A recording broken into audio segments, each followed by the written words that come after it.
Spoilers ahead. Watch out, and take care.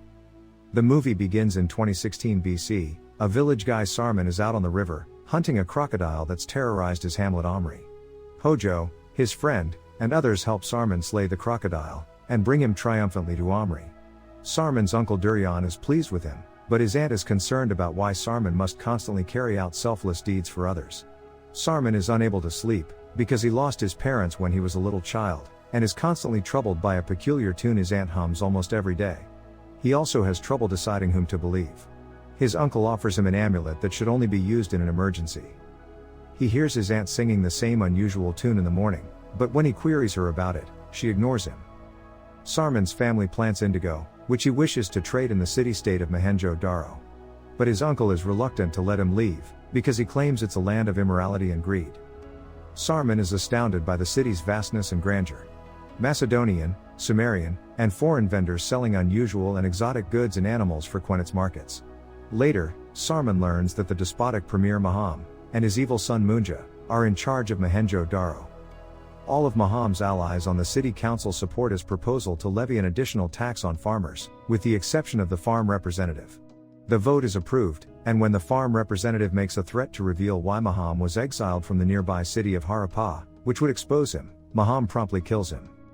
Meanwhile, Hojo is convinced by Sarman to flee with him to Mohenjo-Daro, but when they are discovered, Sarman's uncle agrees to let him go, and gives him a seal with a bull, instructing him to use it only in life or death situations. As they catch their first glances of Mohenjo-Daro, Sarman and Hojo are ecstatic.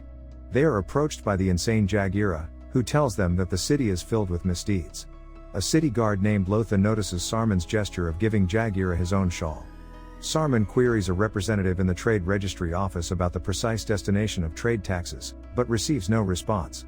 The villagers set up shop in the lower city's bustling bazaar, which attracts vendors from both far off and nearby shores. A trader tells Sarman that although trade has begun, it is not doing well, since the areas around Mohenjo-Daro are not growing, because a dam built on the river Sindhu has halted development. Sarman finds Munja, the head Pradhan Maham of Mohenjo-Daro's son, acting haughtily and ordering the villagers to submit their female relatives to him, as they lament their lack of resources. Sarman is furious and scolds Munja, but Lotha calms him down and persuades him to accept worse terms of trade. Sarman is dissatisfied and intends to leave Mohenjo-Daro, and he unexpectedly encounters Connie, the lucky mascot and daughter of the city's chief priest. As Connie wanders around enjoying fun with her buddy Junu, playing tricks on molesters, and claiming she has magic that can transform people into frogs, Sarman gets attracted to her right away. Connie is wearing a crown made of feathers and shells. In the meantime, Pradhan Maham is arguing for tax increases in the Senate of Mohenjo-Daro, in order to further the city's development, and undermine his rival Harappa.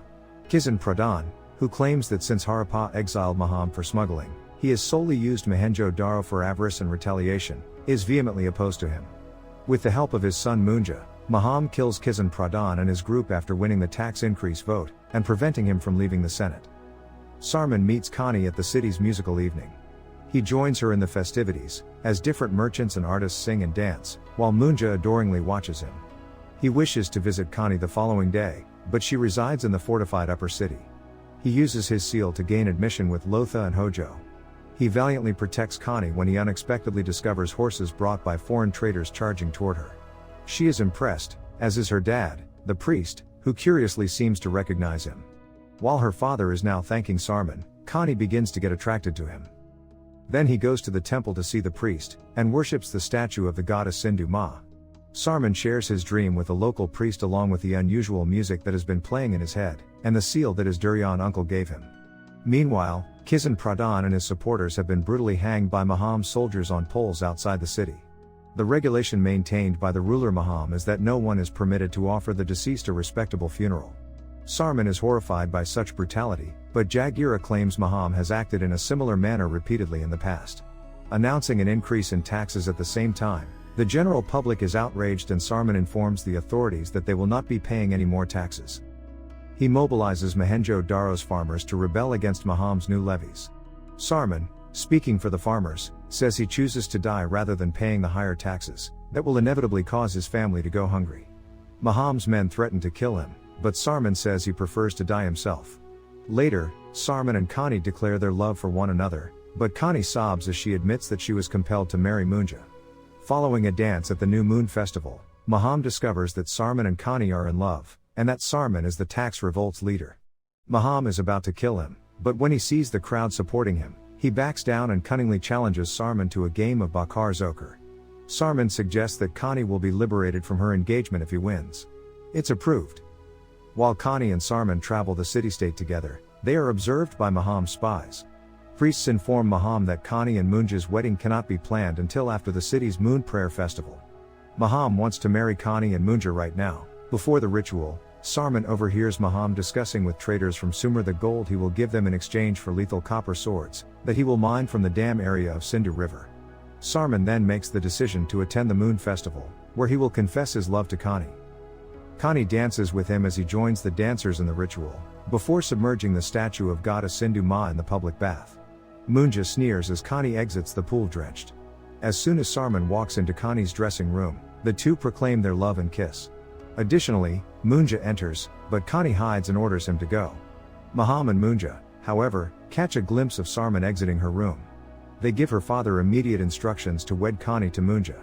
In the guise of a bride, Munja's mother Lashi tells Kani that although she knows she doesn't love Munja, who is violent like his father, she is glad Kani will be in his life. Sarman, who has just entered the room, tries to persuade the terrified and bewildered Kani to stand up for herself, and refuse to be pushed into a marriage. When Maham says Sarman would receive the death punishment, Munja and Sarman get into a physical altercation.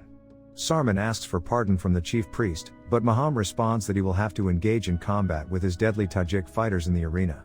Sarman agrees on the condition that Kani will pick her mate if he prevails. The senior priest pays Sarman a visit in his cell. He describes how long ago, Maham was driven out of Harappa for smuggling rosewood trees to the Sumerians. Maham arrived in Mohenjo-Daro as a trader, and advanced quickly to the position of chief of trade in the city council. Maham presented a magnificent scheme to dam the river, and change its course in order to mine the gold and enrich Mohenjo-Daro, after learning that the mighty Sindhu River contained enormous gold resources. Premier Srujan, who is wise and honorable, opposed this scheme, but Maham managed to stop him and construct the dam. Later, Maham had Srujan imprisoned and falsely accused of stockpiling gold. The chief priest tells with deep regret how Maham had threatened him and Duryan to oppose Srujan. It was Srujan's death. Sarman is Srujan's son, and it is up to him to rid the temple of the evil Maham, the priest reveals.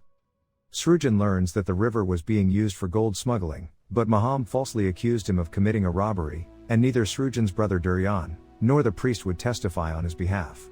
While Srujan's wife passed away from shock and his brother and wife departed Mohenjo-Daro, Srujan was slain. Sarman now realizes why he felt so at home in this place. It was entirely his.